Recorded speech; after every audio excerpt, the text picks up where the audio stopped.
ఒకడంటాడు కొండకి నడిచొస్తానంటాడు, ఒకడంటాడు స్వామి మీ హుండీలో 5 రూపాయలు వేస్తానంటాడు. ఇప్పుడు వీటిని మొక్కులు అంటారు. మొక్కు అన్న మాట మీరు జాగ్రత్తగా గమనించాలి. వెంకటేశ్వర స్వామి వారి హృదయం ప్రకారం అయితే వ్యాపారము కాదు.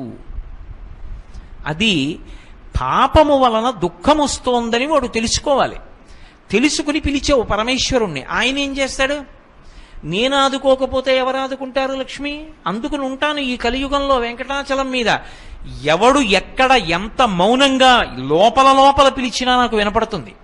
నేను వింటాను, వాణ్ణి ఉద్ధరిస్తాను ఆపదలోంచి. వాడు నా మొక్కు తీరుస్తాడు. ఆ డబ్బు పట్టుకొచ్చి నా హుండీలో వేస్తాడు. నేనేం చేస్తానో తెలుసా? పరమధర్మాత్ముడు నన్ను చూడకుండా ఉండలేక, నాన్నగారిని చూడకుండా ఉండలేక వచ్చినటువంటి కొడుకులా, నన్ను చూడకుండా ఉండలేక వచ్చినటువంటి